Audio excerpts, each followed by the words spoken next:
All right, so we're out here on a kind of wet morning in Milford, working on a couple of smaller trees that have some issues going on with them.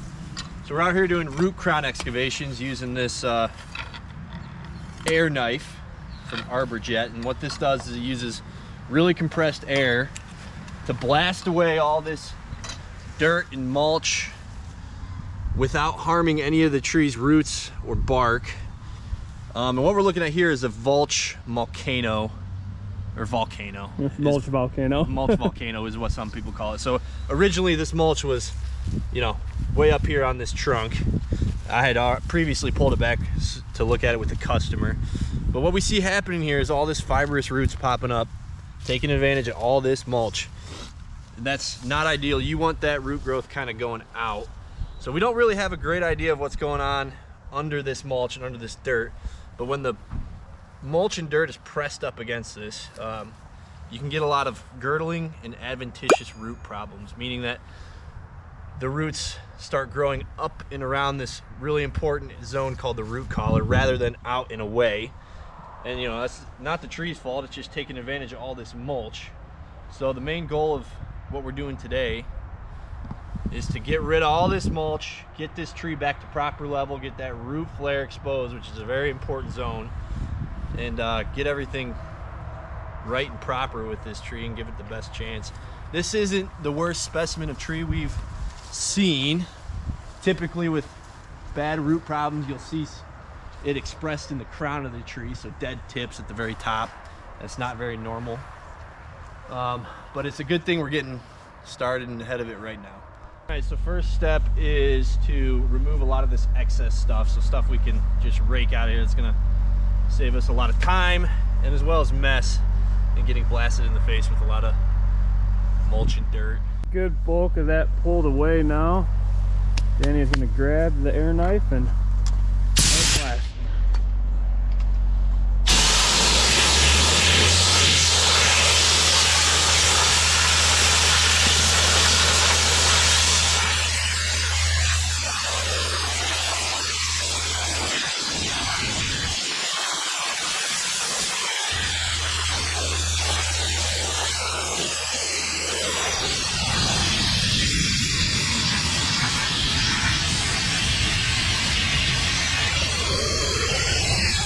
We got that initial first layer exposed. Something interesting here. So this is what we would classify as a girdling root. This is something that we'd be targeting. You can see there's almost a collar here where this main feeding buttress root and this smaller one are just competing with each other. So this can almost act as a tourniquet to the conductive tissue that is within this outer layer on the tree. So that's something we'd like to address. That's exactly what we're looking for. It becomes less of an issue with stuff further out, but we're still going to want to prune this one. Anything that's swirling and not going out radially from the tree. So yeah, we're going to get the pruners and start cutting. Essential tree care. All right, so we're loosening up this obvious girdling root. The goal here is to get rid of it without causing too much damage to that root. We don't want to cause more problems than we're starting. So that turned out pretty good. We're on to the second kind of run through with the air knife. And we do that because you can, you know, expose a lot of different things that you didn't see when that soil was there. Again, we're focusing on really stuff that's in this first zone. So this was completely invisible before, but you can see how this, given enough years, is going to cause some issues with, you know, this root coming out over here. Now we're speculating that this might be a secondary root system.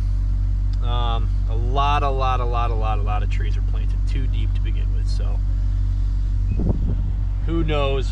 It seems as if there might have been a buried original root collar under here, but we're gonna go ahead and cut this out. Aside from that and some few other ones, we're probably good to go to put material back in here, get that mulch to the proper level, and call this good. My name's Dan Sheridan. Out. So we're getting prepped for tree number 2. It's a little harder to tell from the video angle, but this one had a significant more tip decline at the top, which to me indicates issues with the root. Again, we're dealing with too much mulch. We've kind of already dug into this a little bit, but you can see the original layer. It's almost post holed down in there. So we're going to remove a lot of this material with the rake, and you can already see this is exactly what we're going after here. These circling roots. You can see how this one's just going right around this root flare, the trunk of the tree. So there's quite a bit of material to remove. We're going to rake away as much as possible and then start air spading.